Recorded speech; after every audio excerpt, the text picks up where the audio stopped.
Olá, turma, tudo bem com vocês? E hoje o nosso encontro vai ser respondendo os exercícios. Ficaram 3 exercícios para responder posteriormente, que foi o módulo 3, módulo 4 e módulo 5. Então hoje eu vou estar respondendo para vocês, para que vocês possam estudar para a avaliação. Então, começar pelas questões do módulo 3. O módulo 3, pessoal, só lembrando para vocês que é a classificação dos medicamentos, quanto aos seus tipos, entenderam? Vamos lá. Primeira questão: quais os tipos de medicamentos disponíveis no Brasil? A resposta é medicamentos alopáticos, medicamentos fitoterápicos e medicamentos homeopáticos. A segunda questão: qual a diferença entre o medicamento alopático, homeopático e fitoterápico?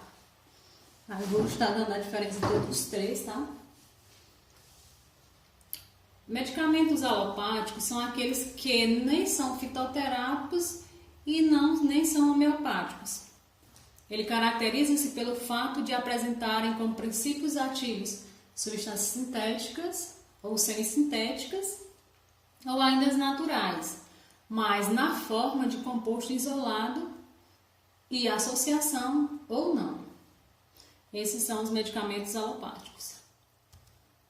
Já os fitoterápicos, eles devem ter substância de origem vegetal como ingrediente ativo. Para se considerar fitoterápico, tem que vir da origem vegetal, mas desde que esse não se encontre como compostos isolados. O medicamento fitoterápico ele não pode conter fármaco de origem animal ou mineral, muito menos sintético. E assim, a presença de um único fármaco isolado, mesmo que tenha sido extraído da planta, descaracteriza o produto como fitoterápico. Já os remédios homeopáticos, ele usa o princípio da cura pelo semelhante. A matéria-prima pode ser de origem vegetal, animal ou mineral. Como o medicamento deve conter quantidades muito pequenas da droga inicial, ou seja, doses infinitesimais, diversas diluições devem ocorrer. Então, esse foi o conceito dos 3 tipos de medicamentos disponíveis no Brasil. E outras diferenças muito importantes que vocês devem estar sabendo é qual a diferença entre o medicamento de referência, genérico e similar. O medicamento de referência é o medicamento inovador registrado no órgão federal responsável pela vigilância sanitária e comercializado no país, cuja eficácia, segurança e qualidade foram comprovadas cientificamente junto ao órgão federal competente. A eficácia e a segurança do medicamento de referência são comprovados por estudos clínicos. Então, esses medicamentos de referência, eles têm pesquisas e estudos clínicos. Já o medicamento similar contém o mesmo ou os mesmos princípios ativos, apresenta a mesma concentração, a mesma forma farmacêutica, a via de administração, a posologia e a indicação do fármaco de referência. O medicamento similar possui o nome comercial ou marca, enquanto o genérico possui a denominação genérica do princípio ativo, não possuindo nome comercial. Ele aqui dá um pouco da diferença entre o similar e o genérico, mas vamos passar agora para o genérico. Medicamento genérico. O medicamento genérico é aquele que contém o mesmo princípio ativo, na mesma concentração, mesma forma farmacêutica, via de administração, posologia e com a mesma indicação terapêutica do medicamento de referência. O genérico, o nome dele é dado através do princípio ativo do fármaco. Então, o nome do genérico é sempre o princípio ativo. O genérico já é intercambiável pela norma atual. E o que é intercambiável? Que se pode trocar pelo de referência. Então, a quarta questão: qual a matéria-prima utilizado nos medicamentos fitoterápicos e homeopáticos. Nos fitoterápicos, a matéria-prima são as plantas. Já nos homeopáticos, são de origem vegetal, animal e mineral. Qual o princípio da homeopatia? A homeopatia, ela utiliza o princípio da cura pelo semelhante e o uso de doses infinitesimais.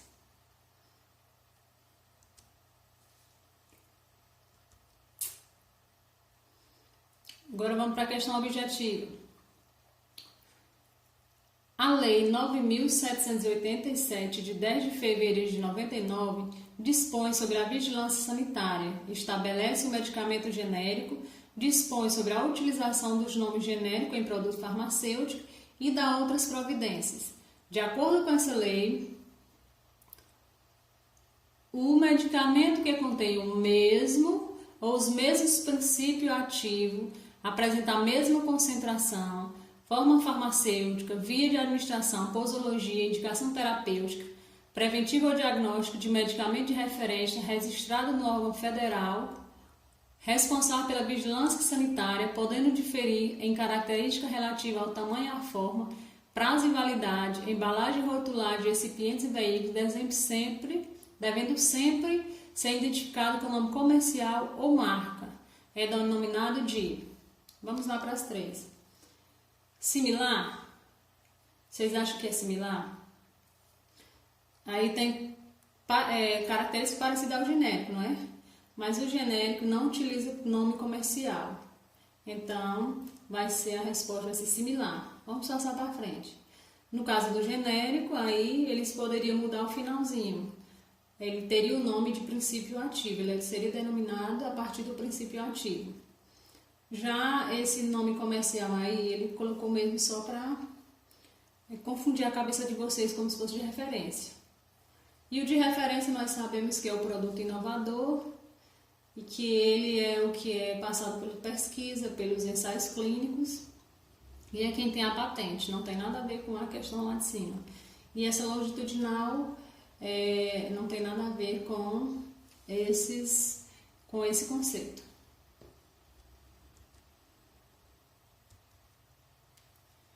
A outra questão. Contém o mesmo ou os mesmos princípios ativos, apresenta a mesma concentração, forma farmacêutica, via de administração, posologia e indicação terapêutica, preventiva ou diagnóstica, do medicamento de referência registrado no órgão federal responsável pela vigilância sanitária, podendo diferir somente em característica relativa ao tamanho e forma do produto, prazo e validade, embalagem, rotulagem, recipiente, veículos, devendo ser sempre identificado por nome comercial ou marca. Aqui, pessoal, foi a mesma questão anterior, só que algumas palavras foram trocadas, mas no final ele disse nome comercial ou marca. Vamos lá para as respostas.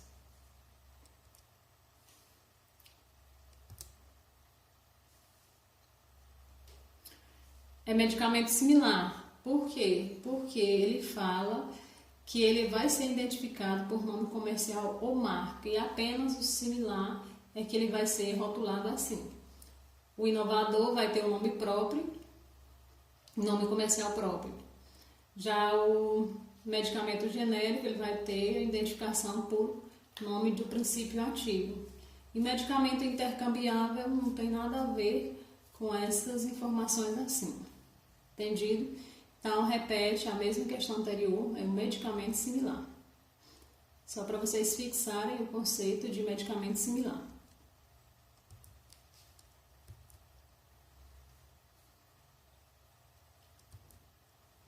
A outra questão.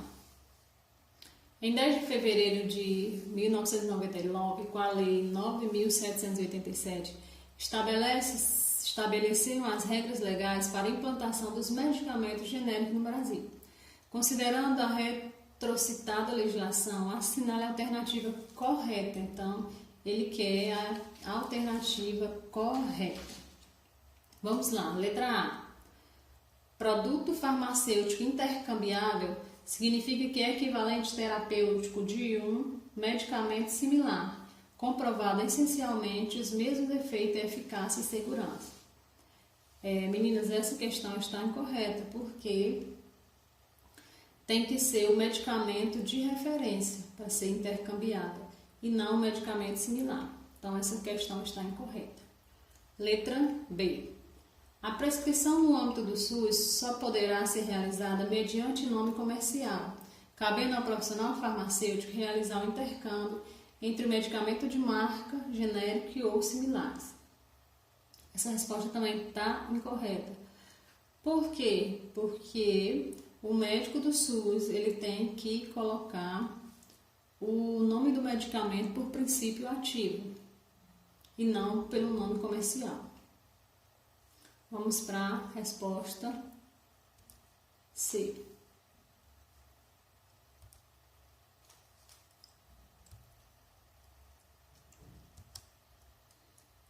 Os medicamentos genéricos poderão ser inseridos no mercado farmacêutico após a expiração ou renúncia da proteção patentária ou de outro direito de exclusividade do medicamento de referência.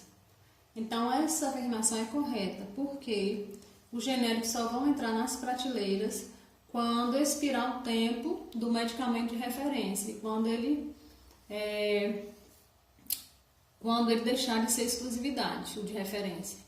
Aí é que o genérico pode, então, fazer os seus medicamentos e vender. E o último conceito é a letra D, bioequivalência. Vamos olhar onde ela está incorreta. Bioequivalência indica a velocidade e a extensão de absorção de um princípio ativo em uma forma de dosagem a partir de sua curva concentração, tempo na circulação sistêmica ou a sua excreção na urina. Por que essa letra D está incorreta? Porque esse conceito não é bioequivalência, e sim biodisponibilidade. Então, o conceito correto é biodisponibilidade. Então, a resposta é incorreta. Então, essa questão foi a letra C, a resposta correta. E aí, passamos para o exercício do módulo 4. Módulo 4, né? A gente tem essa primeira pergunta, né, do módulo 4, são objetiva. Os medicamentos a seguir são todos utilizados como anti-inflamatório não esteroidais, exceto ele quer o medicamento aí da questão que não é um anti-inflamatório esteroidal. Então, pessoal, eu não falei para vocês a diferença entre anti-inflamatório esteroidal e anti-inflamatório não esteroidais. Mas eu vou dizer que um esteroidal vai ter corticoide dentro e os esteroidais não. Então, bem aqui, o diclofenaco de sódio é um anti-inflamatório não esteroidal. Já o betametasona é um anti-inflamatório esteroidal. Então, essa é a letra correta, porque ele é esteroidais. O piroxi, aí a letra correta é a letra C. E já a letra D é um anti-inflamatório não esteroidal. E aí a questão pediu exceto. Então, nós temos 2 medicamentos anti-inflamatórios não esteroidais e um medicamento esteroidal, que é o betametasona. E agora vamos para a classificação dos fármacos, que é aquela questão que eu pedi para vocês classificar aqueles 20 fármacos, que agora eu vou colocar os mesmos, vou classificar para vocês. Então, temos aí o Prolopa, né, que é um medicamento da classe dos antiparkinsonianos. Ele é usado na doença de Parkinson. Agora temos o Patelmin, que é um medicamento antiparasitário, indicado para parasitoses, ou seja, da classe dos medicamentos antiparasitários.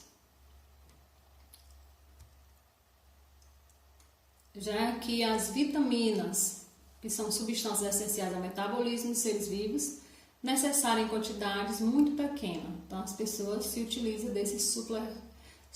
dos suplementos vitamínicos e minerais ou polivitamínicos. Só lembrando, quase sempre essas caixas ou o próprio frasco do medicamento vai estar colocado esse nome, suplemento vitamínico ou polivitamínico. Então, vai estar identificado.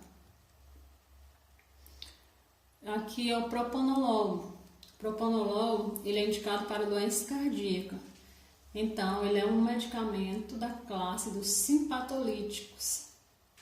Então, propanolol é um medicamento simpatolítico. E aqui temos a fluoxetina. A fluoxetina é indicada para tratar depressão. Então, os medicamentos que são usados para tratar depressão pertencem à classe dos antidepressivos.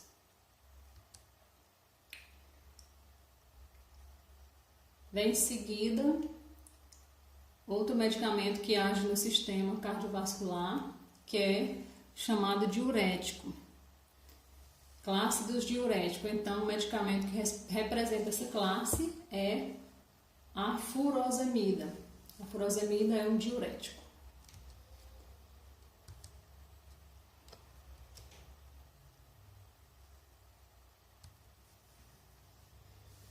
E agora vem a domperidona, que é um medicamento digestivo, ou da classe dos medicamentos digestivos. Os medicamentos digestivos, ele auxilia o processo de digestão no trato gastrointestinal. Então, nosso exemplo aí é o domperidona. Temos agora o Dorflex, que ele é utilizado para o tratamento da dor, que são chamados também de analgésicos. Então, os medicamentos que são usados para dor podem ser chamados de analgésicos. Temos aí o exemplo, o Dorflex.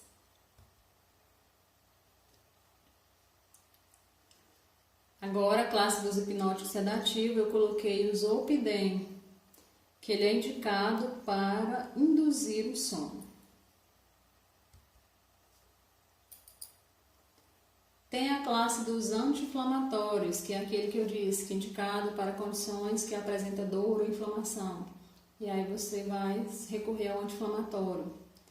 E o nome desse aqui é ibuprofeno. É um anti-inflamatório não esteroidal. E aqui temos o aciclovir, que é um medicamento da classe dos antivirais. E eles são indicados para infecção causada por vírus. Exemplo dele, o aciclovir. Temos agora a classificação dos fármacos quanto aos estabilizadores de humor. Fármaco indicado para tratamento do transtorno bipolar de humor.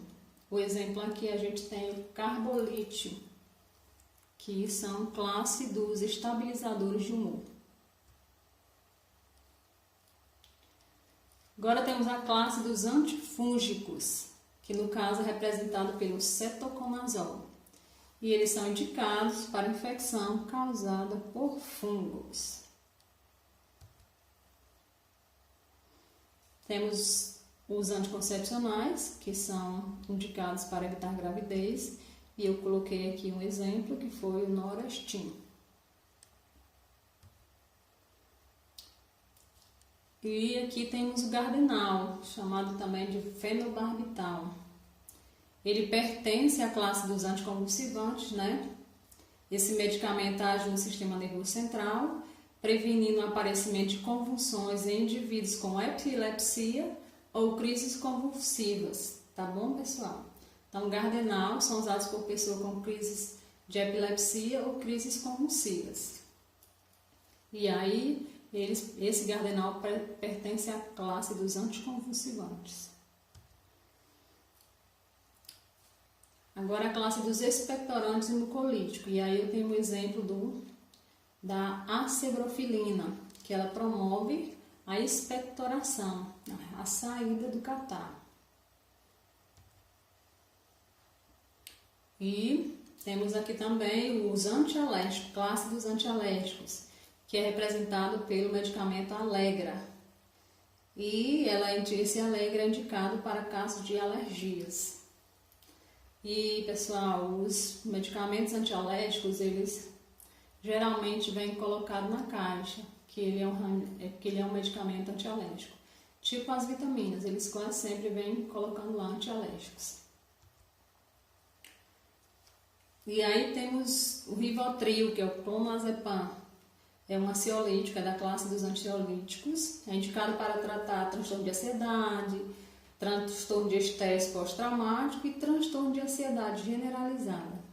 E está aí o Rivotril. Ele é um remédio de controle especial, pessoal. E por último, temos a classe dos anti-inflamatórios, só que no caso esse é de uso veterinário. Eu coloquei aí sem perceber, mas ele é um anti-inflamatório. Mas eu coloquei uns exemplos de uso humano, que no caso a gente tem os dois tipos de anti-inflamatório. Primeiramente os esteroidais, que é esse que eu vou ler agora, que é a betametasona, a dexametasona, a hidrocortisona, a prednisolona e a metilprednisolona. Esses são anti-inflamatórios esteroidais. Como exemplos de anti-inflamatório não esteroidais temos o piroxicam, o ibuprofeno, o septofeno e o diclofenaco sódico. Então a gente encerra essas questões do módulo 4. E vamos para o módulo 5. Questões do quinto módulo. Em relação às boas práticas de armazenamento e dispensação de medicamentos, é incorreto afirmar que na área de armazenamento, a ventilação pode ser natural, com iluminação artificiais através de lâmpadas fluorescentes, porém não incidindo luz solar sobre o produto. Ele nessa questão pede a questão incorreta, né? Então, essa letra A é correta. Pode ter ventilação natural e pode ter lâmpadas fluorescentes também. O sol é que não pode incidir sobre os medicamentos. Questão letra B. Medicamentos termoláveis são aqueles que apresentam oscilação de temperatura, devendo ser armazenado entre menos de 20 graus a 25 para sua conservação. Então, essa questão é incorreta, porque os produtos termoláveis, eles precisam de uma temperatura entre 2 e 8. Então, o pessoal pode marcar essa letra B, é incorreta. Vamos lá para as demais, para a gente saber. Os imunobiológicos, nessa área, ficam armazenados soros e vacinas, produtos que necessitam para sua conservação tanto de uma baixa temperatura de congelamento, os menos 20, como em outros casos, temperatura de resfriamento de 4 a 8. Por esse motivo, é importante que o setor defina os equipamentos de frio de acordo com suas necessidades. É verdade, pessoal. Esses imunobiológicos, eles têm uma temperatura de menos 20 e também entre 4 e 8. E aí, o equipamento tem que estar de acordo com a necessidade do medicamento. Letra D. Os medicamentos sujeitos a controle especial, portaria 34498, precisam estar em área isolada das demais, caracterizada com segurança máxima, armário fechado. Como eu já falei para vocês, essa questão é correta, né? Os medicamentos de controle especial tem que ter chave, tem que estar bem guardado. Então, essa questão era para marcar incorreta e a gente marcou a letra B.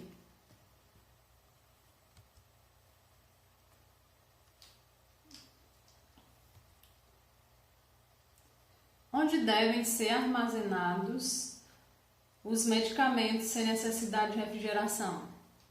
Letra A, prateleiras e armário. Letra B, em qualquer lugar onde haja espaço. Letra C, no chão. Letra D, em caixas no chão. Como nós vimos nas boas práticas, né, no módulo 5, a gente viu que não pode colocar medicamento no chão. Tem que ser em prateleiras e armário, longe do chão, longe da parede e um pouco longe do teto. Entendido? Então, essa questão é a letra A. Vamos para a terceira questão. Estabelecimento de dispensação e comércio de drogas, medicamentos, insumo farmacêutico relatados em suas embalagens originais segundo a Lei 5991/73, Tal descrição refere-se a... Pessoal, deixa eu ler de novo que ficou meio ruim para entender, né? A questão é uma definição. Estabelecimento de dispensação e comércio de drogas, medicamentos, insumos farmacêuticos e correlatados em suas embalagens originais, segundo a Lei 59.91/73, tal descrição refere-se a... Vamos ler. Letra A, farmácia. Letra B, ervenaria. Letra D. Letra C, dispensário de medicamento. Letra D, drogaria. E letra E, drugstore. Então, pessoal, cada um desses tem uma definição. E a letra aqui correta é drogaria. As farmácias, elas são onde acontece a manipulação ou fórmulas magistrais e oficinas de concurso de drogas, medicamentos, insumos e farmacêuticos, onde há a manipulação deles. A ervenaria é onde vende ervas. Dispensatório de medicamento é um local onde dispensa medicamentos. Tipo nas atenções básicas tem um local dispensatório de medicamentos. E a drogaria é isso que eu acabei de falar, que é a resposta correta. E o drugstore é uma loja de conveniência. Entendeu? Temos a quarta questão. Segundo a Lei 59.91/73, a dispensação de plantas medicinais é privativa de A. Somente farmácias. B. Qualquer empresa que dispensa medicamentos. C. Farmácias e drogarias. D. Farmácias e ervaneria. Farmácias, ervanerias e drogarias. Pessoal, segundo essa lei, o local que dispensa as plantas medicinais é privativo, são as farmácias e a drogaria. É muito importante que vocês tenham conhecimento dessa lei 59.91/73. Lá tem muitos conceitos sobre farmácia e medicamentos e é bom você estar dando uma lida, tá bom?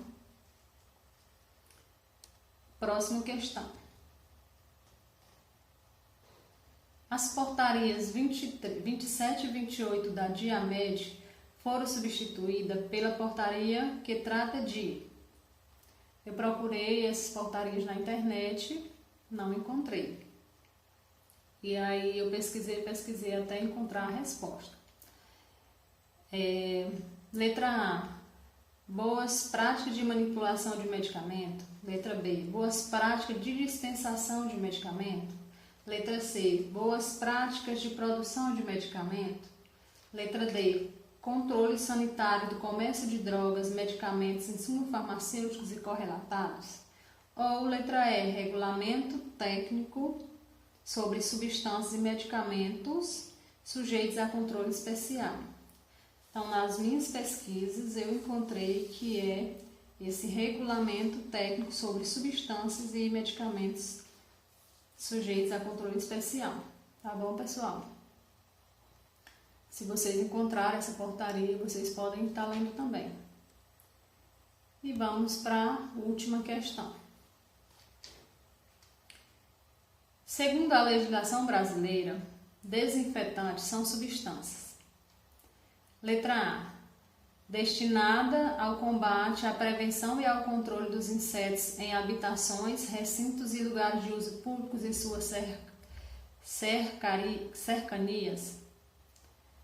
Não, pessoal, isso aqui não é o conceito de desinfetante. Essa letra A é incorreta, porque ela é o conceito de inseticida. Esse conceito da letra A está falando sobre inseticida. A letra B, destinados a destruir indiscriminada ou seletivamente micro-organismos quando aplicados em objetos inanimados ou ambiente.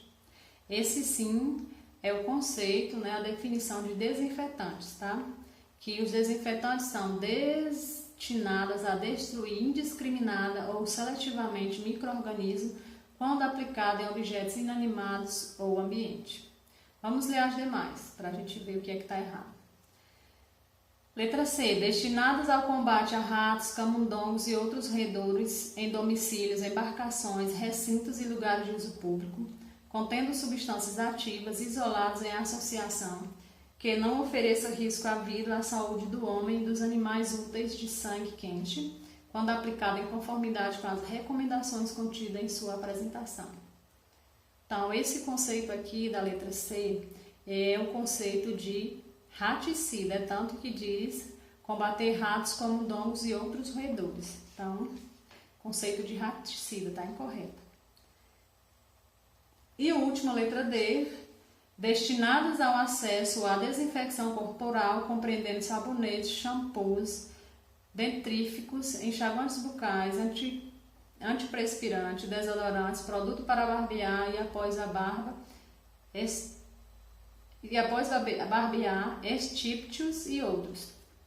Esse conceito da letra D está relacionado a produtos de higiene pessoal. Então, ficamos com a letra B, correta, sobre o conceito de desinfectantes. Tem letra E, nenhuma das alternativas, né? Então, vamos lá. Então, vou passar para vocês o conteúdo da nossa avaliação, que será o módulo 1, módulo 2, módulo 3, módulo 4 e módulo 5. É bom vocês pegarem a apostila, começarem a ler, fazerem resumos e já faço uma observaçãozinha para vocês. Que vocês estudem mais os módulos 1, 3, 4 e 5, que é o que vocês vão precisar mais nas suas práticas, tá? Enquanto balconista de farmácia, né? Ou atendente de farmácia. E aí, a avaliação terá 10 questões. Entre elas, eu vou colocar 6 objetivas, ou seja, de marcar, e 4 subjetivas, onde vocês vão descrever ou escrever a resposta. Essa avaliação será enviada dia 30 de maio, para encerrar esse bloco da gente, né? Que vai ser 2 avaliações no curso inteiro. E eu vou enviar no sábado pela manhã, 8 horas, e vocês têm até as 10 para me darem essas respostas no privado. E aí, depois eu vou corrigir de 1 a 1. Podem usar a apostila, tá? Para responder a prova. Lembrando que vocês só têm essas 2 horas e que vocês vão copiar a prova para depois responder e mandar a prova copiada, as questões onde faz as perguntas e as respostas. Vou tentar não fazer muito extensa, né? Para que vocês não demorem muito fazendo a prova. Tá ok? Então, qualquer dúvida pode me perguntar no grupo ou me perguntar no privado. Eu prefiro que seja no grupo, que logo já esclarece as dúvidas dos demais, tá bom? Até a próxima. Até o próximo sábado.